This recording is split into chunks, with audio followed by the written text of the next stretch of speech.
Et j'accueille donc Paul Midi qui nous a rejoint. Soyez Bonjour. le bienvenu. Je vous propose d'écouter Marie-Suzanne Lequéot, procureure générale près la Cour d'appel de Paris, qui explique que Marine Le Pen débutera donc sa campagne présidentielle sans bracelet électronique. C'était sur TF1 ce matin. En l'état, à partir du moment où il y a un pourvoi en cassation, je ne mettrai pas à exécution l'arrêt donc rendu hier par la Cour d'appel. Donc Madame Le Pen, si elle fait campagne, comme elle l'a annoncé, débutera celle-ci sur le port d'un bracelet. Paul Midi, la campagne commence et le camp que vous représentez a donc une candidature qui est affichée, annoncée, assumée en l'espèce de Marine Le Pen. Qu'est-ce que ça change, vous ? En fait, moi, je voudrais qu'on sorte un tout petit peu de la chronique judiciaire et qu'on descende un tout petit peu sur terre. Je pense vous savez, on passe notre vie à expliquer à nos enfants qu'il faut respecter les règles, qu'il faut être honnête, qu'il ne faut pas voler, qu'il ne faut pas tricher à l'école. Et là, on a une candidate, un des premiers responsables politiques dans notre pays, qui a été condamné à 2 reprises à de la prison ferme pour détournement de fonds publics et qui décide d'être candidate au plus haute fonction du pays, la présidence de la République, c'est-à-dire la personne qui garante de l'état de droit et de l'application des lois. Alors, si ça pose de problème à personne, ça me pose, moi, un problème. Je pense à tous les parents ce matin qui se sont levés quand on emmenait nos enfants à l'école. Qu'est-ce qu'ils ont dit à leurs enfants ? Parce que quand on vole à l'école, quand on triche à l'école, on n'est pas condamné à de la prison ferme. Et donc, je pense qu'il faut quand même revenir un tout petit peu sur terre. Moi, je ne veux pas créer cette société-là, je ne veux pas construire cette société-là, je ne veux pas qu'on devienne les États-Unis de Trump, où on se lance dans des guérillas judiciaires pour être à tout prix candidat, contrairement à ce qu'on avait dit, parce que je rappelle que Mme Le Pen, dans son programme, c'était que quand les élus sont condamnés, ils doivent être inéligibles à vie. Et donc là, on est dans des sujets, on voit des gens se mettre dans des guérillas judiciaires. C'est quoi la prochaine étape ? C'est qu'on va contester, en faisant de la guérilla judiciaire, les résultats dans les urnes et contester notre démocratie. Moi, je ne veux pas qu'on devienne les États-Unis de Trump. Donc nous, on va se battre. On va évidemment battre Marine Le Pen dans les urnes. D'abord parce que je pense qu'elle a un projet qui est délétère pour notre pays, qui est mauvais pour les Français. Et nous, on va porter un projet d'espoir et de changement du système. Mais elle se dit innocente et elle a le droit, comme tout le monde d'ailleurs, comme tout à chacun, de se pourvoir en cassation. Oui, bien sûr. Donc pour l'instant, elle reste présumée innocente. Bien sûr, moi je respecte l'état de droit et jamais je le remettrai en cause, encore moins en tant que parlementaire et dans la démocratie que je respecte, avec la séparation des pouvoirs. Je n'ai d'ailleurs pas à commenter la qualité des décisions de justice. Par nature, elles sont bonnes et elles correspondent aux droits qu'on a définis, nous, en tant que parlementaires, avec le mandat de nos électeurs. Mais c'est pour ça que je vous dis, juste revenons sur terre, on peut faire toute la chronique judiciaire, c'est super. Moi, j'en ai ras la casquette de faire ça. Chaque minute qu'on passe sur ces chroniques judiciaires, que ce soit celle de l'extrême droite ou de l'extrême gauche, parce qu'on en a aussi de chaque côté, c'est une minute qu'on perd dans les 9 mois qui viennent pour choisir ce qu'on va faire de notre pays. Est-ce qu'on le laisse s'enfoncer avec des salaires qui ne progressent pas assez, une souveraineté qu'on n'a plus en termes de défense et en termes de technologie? Est-ce qu'on laisse ça se faire et on va finir à la fin comme la Chine d'il y a 60 ans, un pays pauvre? Ou est-ce qu'on se redresse? Est-ce qu'on choisit, on débat des bonnes solutions? Comment on fait pour que les salaires augmentent dans ce pays, qu'on retrouve de la prospérité, que la France devienne la première puissance économique en Europe? Nous, avec Gabriel Attal, on pense que c'est possible, mais il faut prendre les bonnes décisions. On en est là parce qu'on a pris des mauvaises décisions dans les 30 à 40 dernières années. Il faut prendre des décisions différentes. Et moi, je veux qu'on passe les 9 prochains mois à parler de ça. On a défini 4 chantiers capitaux: l'école, les salaires, les frontières, l'intelligence artificielle, et c'est avec ça qu'on va redresser le pays. Laissons de côté la chronique judiciaire qui, mais en même temps, s'invite dans le débat forcément, puisqu'on était suspendu à cette décision et que nous la commentons. Mais soit, laissons de côté donc la justice et venons-en à la politique. Au-delà des programmes, vous savez qu'une élection présidentielle, c'est aussi la rencontre entre un homme, une femme et le pays et les Français. Donc, est-ce qu'en termes d'incarnation, ça vous pose problème, justement? Est-ce que ce n'était pas plus facile pour Gabriel Attal d'affronter Jordan Bardella que Marine Le Pen? Ça, c'est une question que vous devez poser à ceux qui font la stratégie du Rassemblement national. Et il y a 2 stratégies pour eux différentes. Et à vous qui faites la stratégie pour Gabriel Attal. Les deux sont valables. Bien sûr, mais je vais vous répondre, c'est ma réponse. C'est de dire, il y a 2 stratégies différentes pour le Rassemblement national, 2 stratégies politiques. Mais moi, je considère que pour la France, c'est la même tragédie à la fin, parce que c'est le même programme. C'est un programme où on va taxer l'épargne pour essayer de financer une retraite à 60 ans. C'est un programme où on va sortir de l'Europe à un moment où on doit absolument se battre face à la puissance des États-Unis et à la puissance de la Chine. C'est un programme dans lequel Marine Le Pen avait proposé une alliance militaire avec Moscou. On serait aujourd'hui en train de se battre aux côtés de Poutine contre les Ukrainiens. Donc, j'entends vos sujets d'incarnation. Ils ont pris leur décision. J'ai commenté leur décision. Je considère que, moi, je pense vraiment, si on est très terre à terre, qu'est-ce qu'ont dit les parents à tous les enfants de ce pays quand ils les ont emmenés à l'école ce matin? Qu'est-ce que vous pouvez dire face à ça? Moi, c'est pas la société que je veux. Maintenant, on va se battre sur le projet. Maintenant, on est clair sur l'incarnation, puisque c'est Marine Le Pen. Voilà. Au moins, on peut avancer. Oui, c'est ce qu'on a dit, la campagne sur commence. le projet, parce que le projet de Marine Le Pen, je pense que c'est un mauvais projet. Mais la bonne nouvelle, c'est que nous, avec Gabriela, on a un bon projet pour la France, pour que les salaires augmentent et qu'on retrouve notre souveraineté. Ouais. Georges Fenech. Je vais m'adresser aux parlementaires. Donc, vous êtes attachés, c'est vous qui le dites, et je vous crois, à l'état de droit. Mais en ayant dit cela, en même temps, vous avez fait une petite entorse, cet état de droit, puisque vous avez dit, elle a été condamnée à 2 reprises, comment vais-je expliquer à mes enfants, etc., etc. Je vous rappelle que le pouvoir en cassation fait qu'elle n'est plus condamnée et qu'elle bénéficie d'un principe fondamental de cet état de droit qui est la présomption d'innocence. Or, vous venez de bafouer... non, mais je ne fais pas de polémique avec vous, je ne suis pas en politique, moi. Vous venez de bafouer, je parle en tant qu'ancien magistrat, vous venez de bafouer une règle essentielle. Et je ne voudrais pas, en tant que citoyen cette fois, que nous ayons un débat effectivement qui tourne autour de cela, c'est-à-dire vous êtes délégitimé parce que vous avez été condamné 2 fois. Non, elle est présumée innocente, que ça plaise ou que ça ne plaise pas. Il faut respecter ce principe. Mais attendez, si vous voulez pas de polémique, moi je respecte l'état de droit, je respecte la présomption d'innocence. Mais pardon, c'est pas parce qu'on est présumé innocent que ça enlève la réalité d'une partie des faits que je me permets de rappeler, qui est qu'à 2 reprises, elle a été condamnée, première instance, deuxième instance. Non, c'est fini. Ça n'enlève rien à la présomption d'innocence, mais ça n'enlève rien non plus au fait que par 2 fois, c'est un fait. Non. Elle a été condamnée. Elle est peut-être présumée innocente, mais elle est condamnée et elle a fait un choix. C'est un choix politique et moral qu'elle a fait. Elle a considéré que dans ce contexte... Elle a le droit. Elle a le droit, mais c'est pour ça que je vous ai dit tout de suite, j'ai commencé. Moi, je ne veux pas me placer sur le plus judiciaire. Ça a été commencé dans tous les sens. C'est ce que vous avez fait pourtant. Vous êtes un meilleur expert. Non, je vous parle des parents ce matin de tout notre pays qui ont emmené leurs enfants à l'école et qui m'ont demandé à moi... Puisqu'on est dans ce débat-là. Qu'est-ce que je raconte à mes enfants? Qu'est-ce que je leur dis? S'il vous plaît, on va reprendre ce débat. Mais écoutez, ça va peut-être vous aider à vous positionner d'ailleurs. Écoutez, Laure Lavalette, députée Rassemblement National du Var, porte-parole de la campagne de Marine Le Pen, donc, qui fustige la présomption d'innocence à géométrie variable des autres partis. Elle était l'invitée de l'heure des pros et vous pourrez réagir évidemment, Paul Midi. J'ai bien compris que la classe politique, d'un coup, tremblait un peu. Il y avait qu'à voir leur mine déconfite hier. Effectivement, je pense que la candidature de Marine Le Pen n'était pas une bonne nouvelle, ni pour Gabriel Attal, ni pour Édouard Philippe. Encore une fois, est-ce qu'ils vont avoir la présomption d'innocence à géométrie variable? Je vous pose la question. Comme tout justiciable, Marine Le Pen est présumée innocente. Nous pensons que cet arrêt de la Cour de cassation arrivera après la présidentielle. Donc voilà, nous, on jette toutes nos forces dans la bataille. Et puis les Français jugeront. Et je pense que c'est eux qui... Voilà, pour l'instant, Marine Le Pen et Jordan Bardella caracolent, j'allais dire, en tête des sondages. Elle a la stature d'une femme d'État. Certains Français craignaient qu'elle ne puisse pas y aller. Je pense au contraire que ça donne un souffle nouveau dans cette élection présidentielle. Et même elle, je pense à titre personnel, quand vous avez pu penser être empêché et que finalement vous pouvez y aller, je pense que vous avez une détermination, une ténacité qu'on lui connaît déjà. Paul Midi, qu'est-ce que vous lui répondez alors, Lavalette? Non, je lui réponds que c'est... Moi, je trouve que c'est une bonne nouvelle que Marine Le Pen soit candidate parce que au moins le programme va être clair et le bilan du Rassemblement national va être clair parce que Marine Le Pen, ça fait 40 ans qu'elle fait de la politique, qu'elle...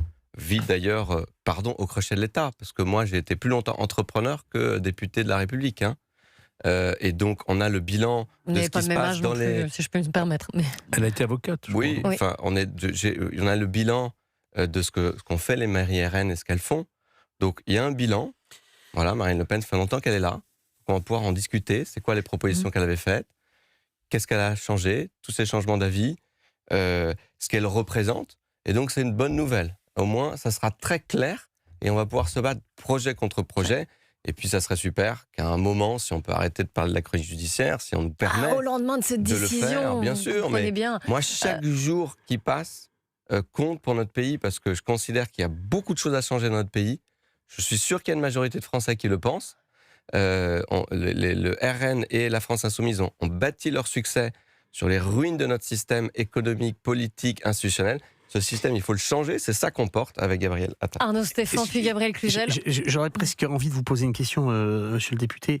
Est-ce que la France Insoumise et le Rassemblement National n'ont pas bâti plutôt leur score et leur stratégie politique sur le bilan des 10 années qui viennent des 9 années qui viennent de s'écouler avec les deux quinquennats d'Emmanuel Macron? Est-ce que c'est pas les 3800 milliards de dettes aujourd'hui? Est-ce que c'est pas le fait que des enfants meurent à coups de pied dans la tête à peu près partout, qu'il y ait 15 000 agressions sexuelles dans les foyers de l'ASE? Ça, c'est un vrai problème. Et puis ensuite, la volonté de pureté, je comprends. C'est sûr qu'on préférerait tous avoir une classe politique irréprochable. Mais vous savez, Savonarole, ça fait pas forcément des bonnes choses au bout du compte. Et la dernière, c'est il faut toujours se méfier aussi de ses propres éléments de langage. Parce que je vous rappelle quand même qu'il y a une enquête préliminaire qui est ouverte sur le financement des campagnes du président de la République pour 2017 et 2022. La probité, ça marche pour tout le monde. Et je vous rappelle qu'il y a eu quand même aussi des affaires pendant les 10 dernières années qu'on vient de vivre. Attention, et puis encore une fois, c'est pas de la corruption. Je vous rappelle que l'enrichissement personnel a été écarté hier, monsieur le député, et que donc c'est du financement de vie politique. Je ne dis pas que c'est forcément bien si ça devait être avéré, mais il se trouve que c'est de nature différente. On n'est pas sur l'affaire Cahuzac. Monsieur le député, je vous laisse répondre à Arnaud Stéphan qui nous disait qui vous disait plutôt aussi que si le LFI et le RN donc étaient si haut, en tout cas dans les sondages, c'était aussi, alors je parle sous votre contrôle, mais c'était aussi en raison du bilan de ces 9 années de macronisme. Non, mais je vais peut-être vous surprendre, mais je suis d'accord. Mais moi, je suis d'accord, il faut élargir un petit peu la focale si on veut vraiment être honnête. Les résultats de notre pays de ces 30 dernières années ne sont pas satisfaisants. Les salaires n'ont pas assez augmenté. Le pouvoir d'achat n'a pas assez augmenté. Nous avons décroché par rapport à la trajectoire des États-Unis. Si on avait suivi la trajectoire de productivité et de croissance des États-Unis, le salaire médian net en France, il ne serait pas de 2200 €, il serait de 3300 € par mois, 50% de plus. Donc moi, je m'engage en politique, pas pour trouver que le système il est super, et pour sauver le système, Je m'engage parce que le système ne marche pas. Mais que n'avez-vous fait pendant 9 ans ? Les bonnes décisions n'ont pas été prises, je vais y venir, les bonnes décisions n'ont pas été prises ces 30 dernières années pour réussir à faire en sorte que les Françaises et les Français se disent que la vie de leurs enfants et de leurs petits-enfants va être meilleure que la leur. Et c'est cette promesse française qu'il faut retrouver, c'est ce qu'on porte avec Gabriel Attal, c'est la promesse qu'il fait, c'est de faire en sorte que les Français recroient à nouveau que la vie de leurs enfants et de leurs petits-enfants sera meilleure que la leur. Mais il a été au pouvoir. J'y viens, mais pour ça, il faut travailler sur 4 chantiers capitaux. L'école, qui est le chantier majeur, tout part de ça. Les salaires, ce qu'il faut qu'ils réaugmentent. Les frontières, ce qu'il faut qu'on soit souverain. Et l'intelligence artificielle, parce que par exemple, l'intelligence artificielle, qu'est-ce qui a fait qu'on a décroché ? C'est parce qu'on a raté la révolution numérique. Si on avait réussi la révolution numérique, les salaires sont beaucoup plus hauts. Il ne faut pas qu'on rate la révolution de l'intelligence artificielle, parce que là, on sera mort. Et donc, la révolution de l'intelligence artificielle, il faut la mener et il faut la gagner. D'accord, mais qu'est-ce qui s'est passé ces 9 dernières années, alors ? Écoutez, pourquoi le changement n'est pas arrivé non, mais d'abord, il y a 9 ans vous ferez le bilan complet avec un jour peut-être avec le président de la République, mais moi, il ne faut pas jeter le bébé avec l'eau du bain. Il y a des choses qui sont importantes qui ont été faites. De remettre les indicateurs économiques au moins dans la moyenne de l'Union européenne. Suppression de l'ISF, abaissement de l'impôt sur les sociétés de 33 à 25%, baisse des impôts de production, flat tax, ça a permis déjà de sortir du chômage de masse. Moi, ça fait 43 ans pour être précis que je suis né dans ce pays, je n'avais connu, moi et mes parents, que le chômage de masse. Et on a montré que c'était possible d'en sortir, on est passé de 10% de chômage à 7%. Bien sûr, le chômage est reparti à la hausse à cause des décisions catastrophiques qui ont suivi la dissolution catastrophique elle-même. Mais donc, il faut avoir un peu de recul. Il y a des choses qui ont été bien faites, qui sont utiles, qu'il faut absolument conserver. Mais on peut aussi avoir 2 secondes de recul et se dire que les résultats de ces 30 dernières années ne sont pas satisfaisants. S'ils étaient satisfaisants, les gens voteraient beaucoup moins pour le Rassemblement national et pour la France insoumise. Mais moi, qu'est-ce que je veux dire aux gens ? Je veux dire que ça n'est pas les solutions du Rassemblement national et encore moins celles de la France insoumise qui vont sortir le pays de l'ornière. Parce que c'est pas parce que vous allez commencer à taxer l'épargne ou taxer le patrimoine financier et taxer ceux qui possèdent des PME, ce qui est dans le programme du Front National, du Rassemblement national, pour financer une retraite à 60 ans. Pardon, mais ça n'a aucun sens. Donc, moi, je comprends que les gens ne soient pas satisfaits. Je ne suis moi-même pas satisfait en tant que citoyen français. Mais maintenant, le débat qu'il faut avoir, c'est comment on sort de l'ornière, comment on change ce système.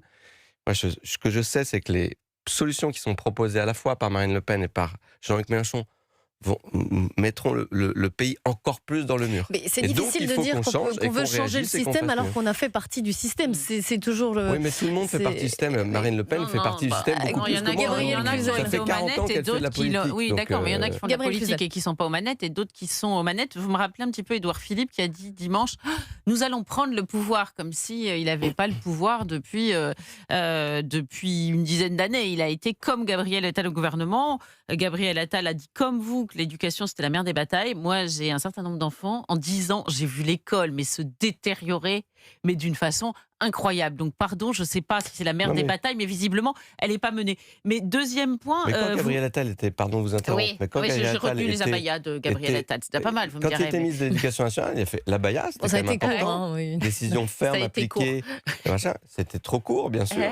Et il a fait le choc des savoirs. Oui, bah écoutez, il n'est pas parvenu jusqu'à l'école encore, le choc des savoirs. Je peux vous dire, c'est plus le choc de l'ignorance, là, actuellement. Non, je peux vous donner des exemples précis parce qu'il se trouve que j'ai des enfants un peu plus grands et des enfants un peu plus jeunes. Et en 10 ans, j'ai vu une détérioration, je vous assure, c'est dramatique. Et puis, deuxième point, vous avez dit tout à l'heure, ça m'a frappé, ce n'est pas le Rassemblement national qui va apporter des solutions. Encore moins LFI. Mais c'est pourtant avec LFI que Gabriel Attal a fait un front républicain face au Rassemblement national. Et vous parliez de « qu'est-ce que je vais dire à mes enfants ?» Mélenchon avait été condamné quand vous aviez fait cet accord en 2019, je vous rappelle. Il n'y a pas eu d'accord, pardon. Il n'y a pas eu d'accord ? Non, il n'y avait pas d'accord. Pardon, vous savez que notre objectif... Non mais rappelons les choses. Non mais parce que ça c'est de la caricature, si je peux me permettre. Il est vrai ce mensonge ? C'est de la caricature, si je peux me permettre. On avait deux objectifs pour réagir à cette dissolution catastrophique. C'était d'empêcher et le Rassemblement national de diriger le pays et la France insoumise. Au premier tour, on a fait tout ce qu'il fallait pour que la France insoumise ne dirige pas ce pays. Et après le premier tour, c'était clair que la France insoumise ne pouvait pas diriger le pays. Et par ailleurs, ils ont fini, il faut être très clair, avec moins de députés qu'avant la dissolution. Et ça, Gabriel Attal, qui a fait campagne dans 60 circonscriptions, qui est le seul à être allé face à Raphaël Arnaud, le candidat fiché S de la France insoumise, on a fait campagne. Donc après le premier tour, on savait que le danger de la France insoumise était mis de côté. Vous n'avez pas appelé à des désistements en union avec le deuxième danger, c'était que le Rassemblement national prenne le pouvoir au second tour. Et effectivement, il y a eu un certain nombre de désistements pour ça.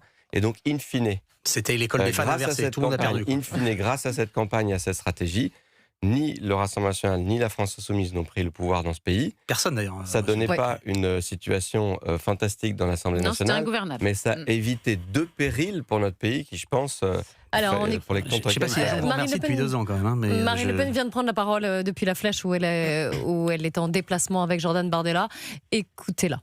Non, je ne joue pas à la montre. Je suis une citoyenne qui use de ses droits, des droits que l'état de droit, que mes adversaires ont souvent à la bouche, offre à tout justiciable. Et par conséquent, j'effectue un pourvoi car je suis innocente des faits qui me sont reprochés et que je saisis la Cour de cassation pour lui soumettre un problème juridique qui est un problème juridique extrêmement sérieux. Mais je vous rappelle que la Cour d'appel m'a rendu mon éligibilité. Elle m'a rendu mon éligibilité. Je suis donc aujourd'hui éligible. Arnaud Stéphane, donc évidemment Marine Le Pen qui est revenue sur sa décision hier et sur celle des juges. Oui, on est dans une séquence où c'est difficile de faire... elle s'est prêtée à l'exercice en allant sur le plateau du 20h de TF1 avec un Gilles Boulot surréaliste. Quand même. Je tiens à préciser quand même, parce qu'il est revenu 10 fois sur des questions, il était à contre-temps et tout. J'étais assez surpris. Il y avait un côté un peu surréaliste, parce que c'est elle qui était extrêmement calme hier. Elle n'est pas très bonne dans les 20 heures de TF1, je sais si elle m'entend. Salut. Elle n'est pas très bonne sur les 20 heures de TF1. On se souvient qu'il y avait eu déjà des petite friction avec Gilles Boulot. Et j'ai trouvé qu'hier, elle l'avait complètement surclassé. Et surtout, elle était extrêmement calme. Maintenant, ça va être difficile pour elle de sortir de cette séquence.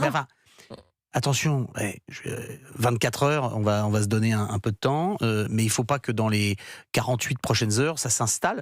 Et moi, si j'avais un conseil à donner, c'est rester sur son couloir de nage, ne pas répondre à ses questions, continuer, avancer, faire ses meetings, faire ses réunions publiques, faire peut-être du décryptage sur Internet et sur les réseaux sociaux, commencer à dérouler son programme et envoyer ses chevaux légers sur les plateaux. Il y en a qui le font très bien. Vous avez reçu, je crois, Sébastien Chenu tout à l'heure. Il n'est pas mauvais, le garçon. Et on continue d'ailleurs de recevoir des invités politiques. Merci beaucoup, Paul Midi, d'être venu donc sur l'antenne d'Europe 1. Je rappelle que vous êtes député de l'Essonne et vice-président du groupe Ensemble pour la République à l'Assemblée nationale.